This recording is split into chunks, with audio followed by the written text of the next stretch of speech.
Subscribe करें basic शिक्षा news के यूट्यूब चैनल को और बगल में लगी घंटी को प्रेस कर दें ताकि आपको बेसिक शिक्षा से जुड़ी समस्त जानकारी मिलती रहे।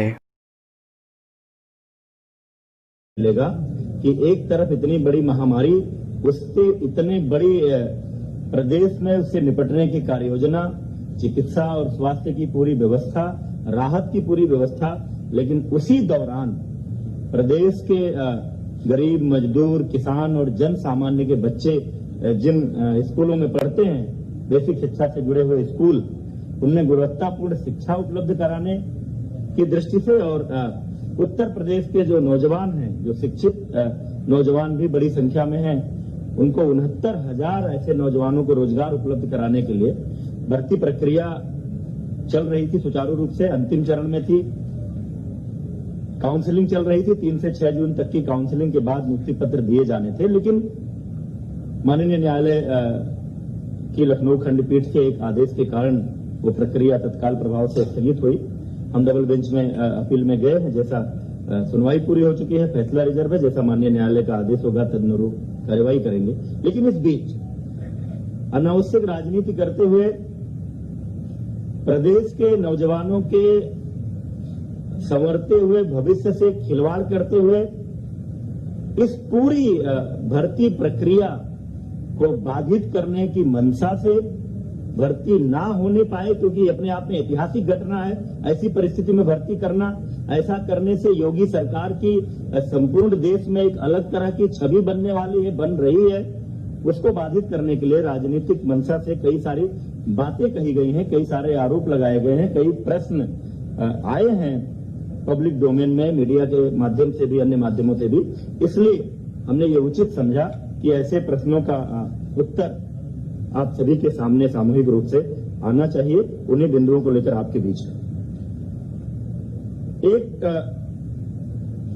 तुरंत का ज्वलंत मामला इस सहायक शिक्षक भर्ती परीक्षा में प्रयागराज का एक विद्यालय जो उस भर्ती परीक्षा में केंद्र था, उस केंद्र उसके जो प्रबंधक और उससे जुड़े हुए एक गिरोह जो धोखाधड़ी के काम में लिप्त रहता है, उसको लेकर एक मामला आया था। मामला यह है कि राहुल नाम के शिकायतकर्ता ने मई 2020 में यह शिकायत दर्ज कराई कि फरवरी 20 में किसी ने उसको भर्ती करवाने के लिए। अब यहाँ ये बात उल्लेखनीय है कि परीक्षा हो चुकी थी 6 जनवरी 2019 को, परिणाम तैयार हो चुके थे, परिणाम घोषित भी हो चुका होता शायद इसके पहले, लेकिन माननीय न्यायालय द्वारा कट ऑफ के मामले पर स्थगन आदेश देने के कारण केवल परिणाम की घोषणा नहीं हुई थी।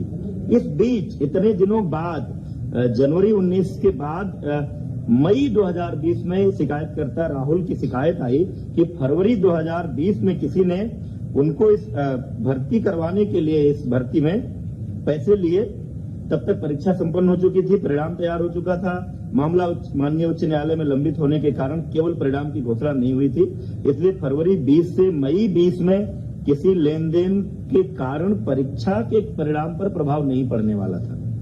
परंतु फिर भी शिकायतकर्ता की शिकायत को गंभीरता से लेते हुए तत्काल प्रयागराज पुलिस ने कार्यवाही की और शिकायतकर्ता द्वारा दी गई सूचना के आधार पर डॉक्टर KL पटेल, जो किसी प्राथमिक स्वास्थ्य केंद्र में चिकित्सक हैं, संतोष कुमार बिंद जिसके लेखपाल होने की जानकारी आ रही है, तथा इनसे जुड़े हुए अन्य 11 लोगों को, कुछ को 6 जून को, कुछ को 8 जून को, कुल मिलाकर के 11 लोगों को गिरफ्तार किया गया। इनसे पूछताछ के आधार पर यह जानकारी मिली कि उक्त गिरोह चंद्रमा यादव, प्रबंधक, पंचम लाल आश्रम उच्चतर माध्यमिक विद्यालय प्रयागराज से 60 गांठ कर उक्त विद्यालय में परीक्षा देने वाले परीक्षार्थियों की गैर कानूनी ढंग से मदद करता है और उसके बदले धन वसूली करता है। उक्त जानकारी के आधार पर शासन ने उक्त मामले की गहन जांच और दोषियों के खिलाफ कड़ी कार्रवाई, और चूंकि किसी एक भर्ती केंद्र, परीक्षा केंद्र पर कई जिलों के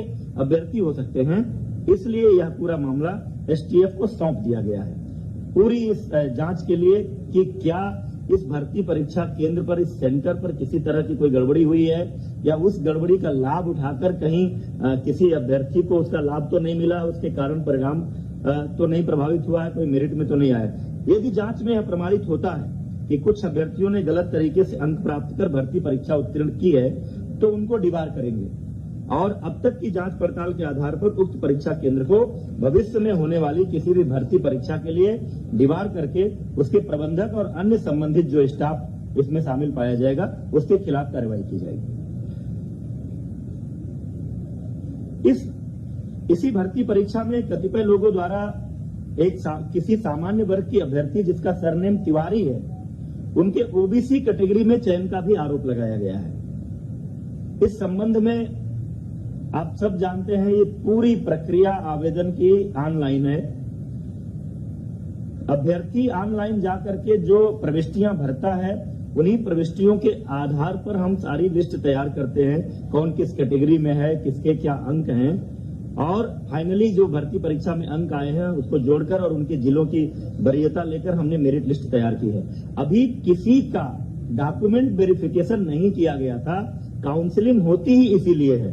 जो 3 जून से 6 जून तक काउंसलिंग होनी थी, काउंसलिंग एग्जैक्टली डॉक्यूमेंट वेरिफिकेशन ही है, उसमें प्रमाण पत्रों की जांच होनी थी और उसी में कोई व्यक्ति अगर लिखता है कि वो फला कैटेगरी में है, ओबीसी में है, एससी में है, एसटी में है या दिव्यांग में है, तो उसके सक्षम अधिकारी द्वारा प्रस्तुत प्रमाण पत्र वहां दिखाए जाने पर ही आरक्षण का लाभ मिलना है, अन्यथा नहीं मिलना है। यद्यपि कि कई ऐसे भी मामले आते हैं कि कुछ लोगों के सरनेम कुछ भी रहते हैं लेकिन वो किसी दूसरे संबंधित जाति से बिलोंग करते हैं, उसका प्रमाण पत्र उनके पास होता है। जैसे कोई गोसाई है अगर और वो अगर तिवारी लिखता है, पाठक लिखता है, कोई टाइटल लिखता है, लेकिन मूलतः उसकी जाति अगर गोसाई दर्ज है तो चूंकि गोसाई जाति पिछड़ी जाति में आती है तो उसको उसका लाभ मिलेगा। लेकिन ये जो भी मामला है ये अंतिम रूप से अभ्यर्थी को लाभ तभी मिलेगा जब वो काउंसलिंग सेंटर पर उससे संबंधित प्रमाण पत्र प्रस्तुत करेंगे। इसलिए अभी किसी के लाभ मिल जाने का सवाल ही नहीं उठता है। कतिपय लोगों द्वारा आरक्षण की प्रक्रिया को लेकर भी सवाल खड़े किए गए हैं। कई बार ये बातें हो रही हैं। आप सब जानते हैं इस देश की पूरी विधि द्वारा स्थापित एक प्रक्रिया है। 50% सीटें किसी भी भर्ती परीक्षा में अनारक्षित होती हैं। 50% में ओबीसी, एससी, एसटी का अलग अलग आरक्षण है। 50% अनारक्षित सीटों पर मेरिट के आधार पर, चाहे वो जिस संवर्ग के लोग हों, चाहे वो ओबीसी हों, एससी हों, एसटी हों, जिनकी भी मेरिट ऊपर होती है वो सभी लोग इस अनारक्षित वर्ग में चयनित होते हैं। इस भर्ती में भी यही हुआ है। किसी को यह भ्रम नहीं होना चाहिए कि अनारक्षित वर्ग में केवल सामान्य जातियों के लोग भर्ती हुए हैं। अनारक्षित वर्ग में सामान्य जातियां भी हैं, ओबीसी भी हैं, एससी भी हैं, एसटी भी हैं। जिनके अंक आए हैं वो हैं इसमें। लेकिन माननीय उच्च न्यायालय का एक निर्णय था पोस्टिंग को लेकर के, जनपदों के आवंटन को लेकर के, कि भले ही कोई अपने अंकों के आधार पर ओबीसी या एससी अनारक्षित वर्ग की मेरिट में आ रहा है तो भी जब जनपद का आवंटन होगा तो उसको उसकी कैटेगरी में मानते हुए भी वो आवंटन किया जाएगा। क्योंकि सामान्यतः एक शिकायत होती थी कि कोई आदमी अपने नंबरों के आधार पर अनारक्षित में आ गया, यहाँ नीचे है, तो इस हिसाब से जनपद आवंटन होगा तो वो अपनी वरीयता का जनपद नहीं पाएगा। लेकिन अगर इसको इसकी कैटेगरी में ट्रीट किया जाए तो वहां वो अपनी कैटेगरी के आरक्षित लोगों से ऊपर जाएगा। निश्चित रूप से उसकी मेरिट ऊपर है तो उसकी चॉइस को प्रायोरिटी देनी चाहिए। और ये कोई हमने नहीं तय किया है, ये माननीय उच्च न्यायालय का निर्णय है। उस निर्णय के आधार पर उत्तर प्रदेश लोक सेवा आयोग भी पदों के आवंटन में यही प्रक्रिया अपनाता है। हमने भी इसी प्रक्रिया को अपनाया है। भर्ती प्रक्रिया अंतिम चरण में थी, काउंसलिंग चल रही थी, ये मैंने बता दिया आपको। माननीय न्यायालय के स्थगन आदेश के कारण हमने काउंसलिंग रोकी है। हम डबल बेंच में अपील में गए थे, उसकी सुनवाई कल पूरी हो गई है। फैसला सुरक्षित है। जैसा निर्णय आएगा माननीय न्यायालय के निर्णय के अनुरूप हम उसमें आगे की कार्रवाई करेंगे। इसी संदर्भ में एक अपडेट माननीय सर्वोच्च न्यायालय से भी आई है कि आगे कोई डेट लगी थी, लेकिन इस बीच में कोई जो प्रतिवादी गण है उन्होंने कुछ रिप्रेजेंट किया है और बीच में किसी दूसरे माननीय न्यायमूर्ति ने उस मामले को एंटरटेन किया है और उस आधार पर कोई एक मीडिया के माध्यम से भी आप लोगों को भी सूचना आ रही, कोई एक गाइडलाइन आ गई कि 69,000 में से 37,000 कुछ पदों को रोकते हुए शेष पर आप भर्ती करें। इसमें चूंकि हमारे विभाग का पक्ष नहीं सुना गया है वो निर्देश जारी करते समय, इसलिए हम वो मॉडिफिकेशन के लिए वहां पर अपील कर रहे हैं कि उस आदेश में संशोधन हो। एक अन्य प्रकरण में आया है चर्चा में आप सबके माध्यम से भी, अन्य मामलों से भी, कस्तूरबा गांधी बालिका विद्यालय बड़ौत बागपत में वहां की एक अध्यापिका अनामिका शुक्ला, आरोप यह है कि ये 25 अन्य कस्तूरबा, कुल मिलाकर के 25 कस्तूरबा गांधी बालिका विद्यालयों में कार्यरत हैं और 1 करोड़ से अधिक का भुगतान हुआ है। इस संदर्भ में आपको मैं बताना चाह रहा हूं कि हमने प्रेरणा डिजिटल फ्रेमवर्क बेसिक शिक्षा विभाग में पिछले कई महीनों से लागू किया है, जिसके माध्यम से मानव संपदा पोर्टल हमारा है। उस पोर्टल के माध्यम से हम अपने विभाग में कार्यरत सभी शिक्षकों का पूरा डेटाबेस तैयार कर रहे हैं। हर आदमी का पूरा डिटेल उसमें है। शुरू में ये जो हमारे प्राइमरी और अपर प्राइमरी थे, प्राथमिक और उच्च प्राथमिक, उसमें ये लागू था, लेकिन बाद में 11 फरवरी के एक आदेश के अंतर्गत हम लोगों ने इस फ्रेमवर्क को प्रेरणा तकनीकी फ्रेमवर्क के नाम से जाना जाता है, कस्तूरबा गांधी बालिका विद्यालयों में भी लागू किया है। और उस लागू होने के बाद मार्च से वहां भी जो डेटा फीडिंग की प्रक्रिया शुरू हुई, अब उसमें एक सिस्टम है कि अगर कोई भी सेम डिटेल दूसरी जगह फीड किया जाएगा तो वो हमारा सिस्टम हमको अलर्ट करेगा। और उस फ्रेमवर्क के इस्तेमाल के कारण ये मामला पकड़ में आया है। और जो जांच हुई है उस जांच में ये तथ्य सामने आया है कि बड़ौत, हर ब्लॉक में कस्तूरबा होता है, बागपत के बड़ौत ब्लॉक में जो कस्तूरबा गांधी बालिका विद्यालय है उसमें एक कार्यरत शिक्षिका अनामिका शुक्ला, जो एक पोस्टिंग वहां पर थी, उस बेस पर चूंकि पहला डेटा वहां मिला, उस बेस पर जो जांच की गई, 8 अन्य जनपदों के एक कस्तूरबा विद्यालयों में, यानी कुल 9 विद्यालय। ये जनपद है वाराणसी, अलीगढ़, कासगंज, अमेठी, रायबरेली, प्रयागराज, सहारनपुर तथा अंबेडकर नगर में पूर्णकालिक विज्ञान शिक्षकों की नियुक्ति हुई है। एक का डॉक्यूमेंट है, उस डॉक्यूमेंट का इस्तेमाल हुआ है। उस डॉक्यूमेंट का इस्तेमाल करके अन्य जगहों पर कोई और शिक्षिका अनामिका शुक्ला के नाम से गई है, उस पर नियुक्ति हुई है, ये बात सामने आई है। लेकिन कई जगहों पर योगदान नहीं किया, वहां जाकर के ज्वाइन नहीं किया, कई जगहों पर ज्वाइन करने के बाद लगातार अनुपस्थित है। तो कुल मिलाकर 6 विद्यालयों के माध्यम से अनामिका शुक्ला के डॉक्यूमेंट पर नियुक्त हुई शिक्षिकाओं को 12,24,700 रुपए का भुगतान हुआ है। उक्त मामले की अभी तक की जांच की स्थिति आई है, कहीं और इनके होने का जानकारी नहीं मिली है। पुलिस ने एक शिक्षिका को गिरफ्तार भी किया है, कासगंज में वो त्यागपत्र देने गई थी। 12,24,700 एग्जैक्टली जो अनामिका शुक्ला है वो अभी पुलिस की गिरफ्त में नहीं है। लेकिन साथ ही हम लोगों ने पूरे प्रदेश के 746 कस्तूरबा गांधी बालिका विद्यालयों में लगभग 5,000 शिक्षक और शिक्षिकाओं के डॉक्यूमेंट के वेरिफिकेशन, उनके अभिलेखों की जांच, उनका आधार कार्ड और उनके पहचान पत्र, इन सब की जांच का आदेश दे दिया है, ताकि कहीं और कोई ऐसा मामला हो तो वो भी पकड़ में आ जाए और भविष्य में इस तरह करना हो। क्योंकि ये नियुक्तियां जिला स्तर पर होती हैं, डाइट प्रिंसिपल की अध्यक्षता में एक कमेटी होती है, उसमें बीएससी होते हैं, एक मनोवैज्ञानिक विशेषज्ञ होते हैं, एक डीएम के नॉमिनी होते हैं। संविदा पर ये नियुक्ति होती है 1 वर्ष के लिए। हर जिले में जिला स्तर से कोई केंद्रीय नियुक्ति की इसमें व्यवस्था नहीं है, लेकिन आगे से ये फुल प्रूफ व्यवस्था ये इसको करने जा रहे हैं ताकि इस तरह की कोई बात ना होने पाए। अंत में एक बात मैं जरूर कहना चाहता हूं, उत्तर प्रदेश की योगी सरकार भ्रष्टाचार के प्रति 0 टॉलरेंस की नीति पर काम कर रही है। हमारे सामने, हमारी सरकार में कभी भी, जब भी योगी सरकार के सामने किसी भी क्षेत्र में, किसी भी मुद्दे पर कोई भ्रष्टाचार की शिकायत आई तो सरकार ने ऐसे किसी विषय को दबाने छिपाने की कोशिश नहीं की। तुरंत ही सक्षम अधिकारियों को इस ऐसे मामलों की जांच सौंपी जाती है और उस जांच के परिणाम के आधार पर दोषी व्यक्तियों के खिलाफ कार्रवाई की जाती है। पिछले सरकारों के समय में जो हमारे उच्च प्राथमिक जो विद्यालयों में नियुक्तियां हुई थी, योगी सरकार के आते ही माननीय मुख्यमंत्री जी के संज्ञान में ये विषय आया कि कुछ संख्या में फर्जी शिक्षकों की नियुक्तियां हुई हैं। तुरंत ही ऐसे शिक्षकों की जांच करने और उनको बाहर करने के लिए माननीय मुख्यमंत्री जी के आदेशानुसार एसआईटी को और एसटीएफ को अलग अलग मामलों की जांच सौंपी गई और उसका परिणाम ये रहा कि एक बार 775 शिक्षकों की सेवा समाप्ति की गई। पूरी फुल प्रूफ जांच के बाद जो फर्जी पाए गए, 522 के विरुद्ध एफआईआर दर्ज कराई गई है। 23 अध्यापकों के विरुद्ध नियमानुसार कार्यवाही गतिमान है, क्योंकि एक स्थापित प्रक्रिया है। नोटिस देते हैं, उनको अपना पक्ष रखने का मौका देते हैं ताकि वो न्यायालय में भी जाएं अगर तो हमारी कार्यवाही पुष्ट हो।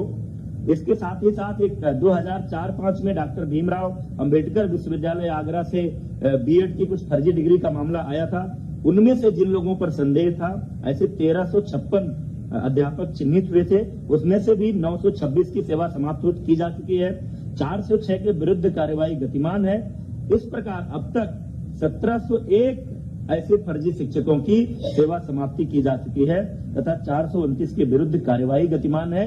अन्य जहां भी कोई शिकायत आती है किसी फर्जी शिक्षक होने की, तुरंत वो मामला एसआईटी या एसटीएफ को सौंपा जाता है और जांच के आधार पर सावधानी बरतनी पड़ती है कि कोई जेन्युइन शिक्षक इस कार्रवाई का शिकार न हो। जांच के आधार पर हम तुरंत बर्खास्त करते हैं। हमारे कार्यकाल में जितने लगभग 50,000 शिक्षकों की भर्ती जो इसके पहले विभिन्न भर्ती अभियानों में अभी तक हो चुकी है, उसमें से अभी तक किसी फर्जी शिक्षक की नियुक्ति का मामला नहीं सामने आया है। कोई ऐसी शिकायत आएगी तो उसकी भी जांच करेंगे और इसी तरह की कार्रवाई करेंगे। हमारी कार्रवाई को लेकर लोग कोर्ट में गए थे, लेकिन माननीय न्यायालय ने भी बर्खास्तगी की, फर्जी शिक्षकों की बर्खास्तगी की कार्रवाई को उचित ठहराया है और ये कहा है कि जो उत्तर प्रदेश सरकार ने कार्रवाई की है वो विधि के द्वारा स्थापित प्रक्रिया के अनुसार हुई है। यह ऐसी सरकार है जो भ्रष्टाचार मुक्त और पारदर्शी शासन के लिए जानी जाती है।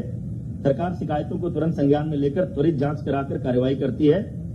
फिर भी कुछ लोग ऐसे हैं जिनका खानदानी पेशा ही भ्रष्टाचार और घोटालों का रहा है, उनका पूरा इतिहास भ्रष्टाचार का, घोटालों का रहा है, तो वो उनकी कल्पना में नहीं है कि इतनी बड़ी कोई भर्ती या इतनी बड़ी संख्या में रोजगार देने का अभियान ये बिना भ्रष्टाचार के कैसे हो सकता है। क्योंकि स्वाभाविक है कि जिसका अपना जो ट्रैक रिकॉर्ड रहता है, जिसका अपना जो स्वभाव रहता है, आदमी उसी आधार पर सोचता है। इसके पूरी भर्ती, मैं एक आरोप लगाना चाहता हूं, पूरी भर्ती प्रक्रिया को डिरेल करने के लिए योगी सरकार को इस बात का श्रेय न मिले कि जिस तरह से इस कोरोना के कारण उत्पन्न हुई महामारी में पूरे प्रदेश की 23 करोड़ से ऊपर की जनसंख्या को एक एक व्यक्ति को भोजन मिले, राशन मिले, जीवन निर्वाह भत्ते के रूप में 1,000 रुपया जो पात्र व्यक्ति हैं उनको मिले, साथ ही 1,500 से अधिक ट्रेनों को लगा करके जिस तरह से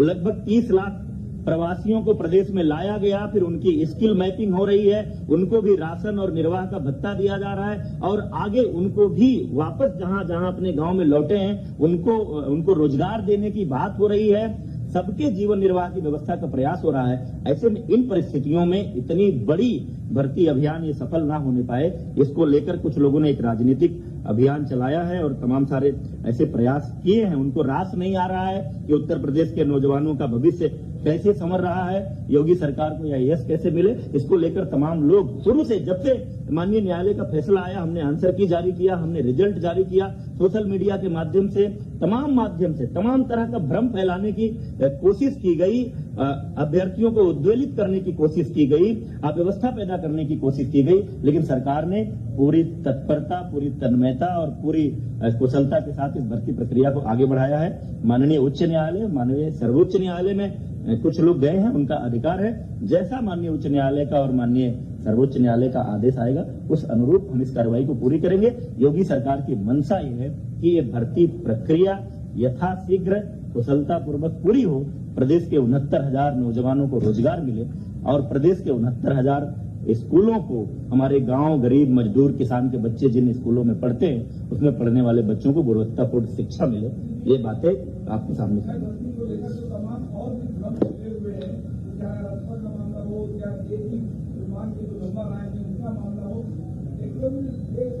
बहुत जरूरी है, समझना लोगों के लिए बहुत जरूरी है कि हाईकोर्ट में जो मामला है क्या वो इन सब बातों को लेकर है या फिर और जो नहीं मिले मुद्दों को लेकर या और नहीं। माननीय उच्च न्यायालय लखनऊ के सामने जो मामला गया था, लखनऊ खंडपीठ के सामने, जिस पर काउंसलिंग स्टे हुआ, वो मामला कुछ प्रश्नों को लेकर गया था कि कुछ अभ्यर्थियों को ये था कि जिन प्रश्नों के उत्तर हमारा जो परीक्षा नियामक प्राधिकरण है उसकी जो विशेषज्ञ समिति ने जो उत्तर तय किए हैं, जिस आधार पर हमारा रिजल्ट बना है, उनको उस पर आपत्ति थी कि इसका उत्तर ये नहीं कुछ और है। उसको लेकर के जो सिंगल बेंच ने एक फैसला दिया था कि यूजीसी एक विशेषज्ञ समिति बनाए और वो समिति ये तय करे कि इन प्रश्नों के उत्तर क्या होंगे। तो चूंकि उस निर्णय के खिलाफ हम डबल बेंच पे हमने अपील की है, सुनवाई कल पूरी हो गई है, फैसला सुरक्षित है। डबल बेंच का जैसा निर्णय आएगा उसके बाद ही हम उस बात पर निर्णय ले पाएंगे। सुप्रीम कोर्ट में जो मामला गया था माननीय सर्वोच्च न्यायालय में, क्योंकि जब यहाँ न्यायालय ने, सरकार ने जो कट ऑफ तय किया था 97 नंबर अनारक्षित के लिए और 90 नंबर आरक्षित के लिए, और जो मांग चल रही थी जो 45% 40% की, तो माननीय उच्च न्यायालय हमारा स्टैंड का सपोर्ट किया था, हमारे कट ऑफ को माना था कि गुणवत्तापूर्ण शिक्षकों की नियुक्ति के लिए यह सही निर्णय है। तो जो सर्वोच्च न्यायालय में लोग गए हैं उस कट ऑफ वाले निर्णय के खिलाफ गए हैं, वो निर्णय माननीय सर्वोच्च न्यायालय से आना। एक एक करके हो जाए। मैं हाँ, परीक्षा हो या शिक्षक भर्ती की कोई भी परीक्षा, लगातार गलत प्रश्न आ रहे हैं, लाखों अभ्यर्थी परेशान हैं, सड़कों पर हैं। कौन है इसके लिए जिम्मेदार, और जो जिम्मेदार हैं उनके खिलाफ क्या कार्यवाही आप लोग अब तक किए और आगे क्या कार्यवाही करेंगे? आप कुछ कह रहे थे? इसमें 3 प्रश्नों का जब सभी कैंडिडेट्स को अपॉर्चुनिटी दिया गया था ऑब्जेक्शंस रेज करने के लिए, जब आंसर कीज पब्लिश हुए थे, 3 का एक्सपर्ट कमेटी ने देके सभी कैंडिडेट्स को बराबर मार्क दे दिया। जहां तक हाईकोर्ट लखनऊ बेंच में प्रश्नों का जो 13 प्रश्नों का किया गया था, इसमें इन 13 प्रश्नों को हम लोगों ने सरकार के पक्ष से हम लोगों ने सही ठहराते हुए इसको किया है। उसी की कल सुनवाई हुई है एंड आरक्षण ये जजमेंट भी सुरक्षित हो गया है। I think we should wait for the judgement. Thank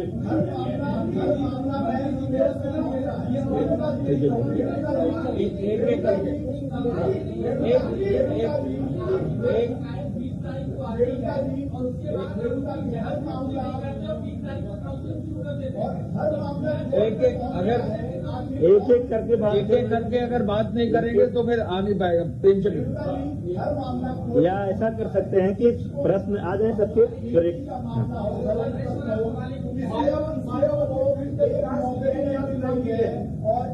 आप बताइए।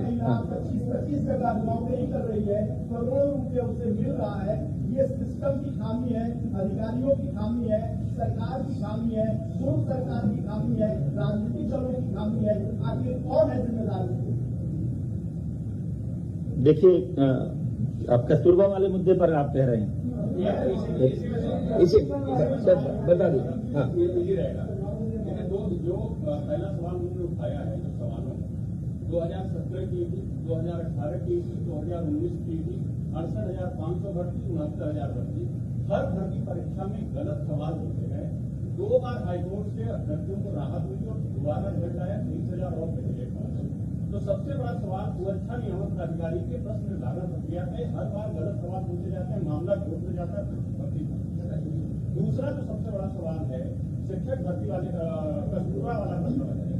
फरवरी में शासन के संज्ञान में मामला आ चुका था, FIR कराने में भूल हो गए, क्या तीसरी बार 69,000 भर्ती में राहुल की FIR के जांच की बात की जा रही है। अगर उसकी शिकायत तात्विक नहीं होती तो इस भर्ती गिरोह का फंडा फोड़ कैसे होगा? आखिर ये कैसे होता है कि एक पर्टिकुलर सेंटर में अभ्यर्थी को पता चलता है कि उसको वही सेंटर अलाट होगा और उसके बाद 142 नंबर पा के टॉपर होता है, उसको बेसिक जाता है। एक कर लेने दीजिए, सब सवाल कर लेने दीजिए। अच्छा, हाँ, तमाम सवाल ऐसे पूछे गए कि किसी परीक्षा में तो बात आ गई ना, सवालों की बात आ गई, सवालों की बात आ गई। और कोई किसी का विषय एक एक करके जवाब देंगे। बहुत टाइम लगेगा उसमें, बहुत टाइम कर काम हुआ और पद को बदलना पड़ा।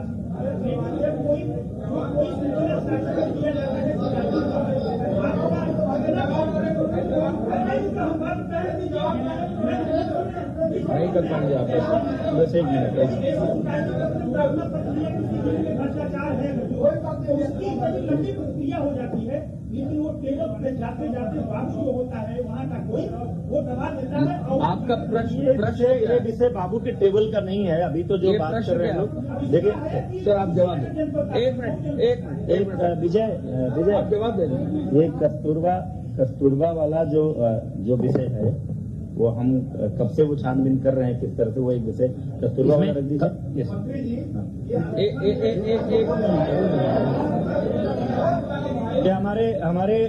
हमारे डीजी स्कूल एजुकेशन है, SPD भी है, कस्तूरबा के मामले का आप इस प्रकरण में, कस्तूरबा गांधी बालिका विद्यालय प्रकरण में जब डेटाबेस बनाया गया, प्रेरणा ऐप में उपस्थित दर्ज कराने की बात आई थी, तो बागपत की जो अनामिका शुक्ला के नाम पे जो कार्यरत थी वो फरार हो गई थी। उनके खाते में जो धनराशि बैंक मैनेजर से संपर्क हुआ तो कहीं और से भी उनकी धनराशि वहां ट्रांसफर होने की बात आई। वहां के डीसी ने हमें रिपोर्ट किया। तुरंत हमने 11 मार्च को आदेश किया, पत्र मीडिया को भी हमने दिया था कि 11 मार्च को हमने आदेश किया एडी बेसिक्स को कि तुरंत इनके अभिलेख मंगा लीजिए। फिर ये 9 उसमें जो डेटाबेस से चेक किया हमने कि 9 जिले में अनामिका शुक्ला का नाम ये संदिग्ध होगा, प्रारंभिक जांच करनी जरूरी होती है ताकि एफआईआर करनी। हमने लेटर में आदेश भी किया कि अगर ये सिद्ध होता है तो एफआईआर करा दी। फिर लॉकडाउन हो गया, ये लोग लगातार फोन स्विच ऑफ करते रहे, स्कूल बंद हो गए, हम अभिलेख तलब नहीं कर पाए। फिर जब अभी हमने आदेश किया कि कस्तूरबा गांधी बालिका विद्यालयों में तैयारी के लिए टीचर आएंगे और फिर एडी बेसिस को 26 मई को दोबारा आदेश किया हमने कि आप तुरंत इसको दिखवा लीजिएगा, डेटाबेस में इनका नाम कॉमन आ रहा है और ऐसी सूचना मिली है कि बागपत में ये फरार थी अनामिका शुक्ला, ये डिटेल्स हैं, इसको चेक करा लीजिए। एडी बेसिक्स ने जांच कराई, बीएसएस को नोटिस दिया, अभिलेख तलब किए। फिर उसके बाद ये पता चला कि इस तरह एक ही नाम से अलग जगह है और उसके बाद तुरंत हमने आदेश किया कि हर जनपद में अभिलेखों को तलब किया जाए, आधार नंबर चेक किया जाए, पहचान पत्र चेक किया जाए और उसमें 100% सभी अभिलेखों सत्यापन हो। यही इस प्रकरण में यही बात होती है। और जहां तक एक मिनट कंप्लीट कर दूं, बोलने दीजिए। इसके साथ ही हम जो सभी 5 लाख से अधिक शिक्षक जो हैं उन सबकी मानव संपदा पोर्टल पर सारे अधिष्ठान संबंधी, चाहे वो उनकी सर्विस बुक्स हो, अवकाश स्वीकृति और आवेदन हो, प्रशिक्षण हो, एनुअल कॉन्फिडेंशियल रिपोर्ट जो उनकी होती है, वार्षिक प्रविष्टि, स्थानांतरण प्रस्तापन, हर एक चीज ऑनलाइन प्रक्रिया करने की प्रक्रिया संपूर्ण की गई थी। माननीय मुख्यमंत्री ने 4 सितंबर पिछले साल उसको लॉन्च किया था और 100% इसको लाइव किया गया है और इसका सत्यापन टीचर को हमने ऐप दिया कि स्वयं सत्यापित कराइए और उसमें प्रमाणित कराइए। और हमने डेडलाइन भी दिया था कि 15 जून अंतिम तिथि है कि इस पीरियड में आप अगर उसमें रिकॉर्ड्स में ये नहीं करते हैं तो ये माना जाएगा कि आप स्वयं जिम्मेदार है उसके लिए। और उसके बाद इसका 100% हम लोग सत्यापन करने की प्रक्रिया लागू किए थे और इसी तरह हम कोशिश कर रहे हैं कि इस तरह जो भी फर्जी टीचर उसमें है डेटाबेस से उसको हम लोग पकड़ लें और उत्तरदायित्व निर्धारित करें। बोलने तो कोई एक नौकरी नहीं पा रहा है, लाखों लोग टहल रहे हैं और ऐसे में एक महिला 25 जगह नौकरी कर रही है। ये सिस्टम का फेल्योर है, अधिकारियों का फेल्योर है। इसको एक मिनट विजय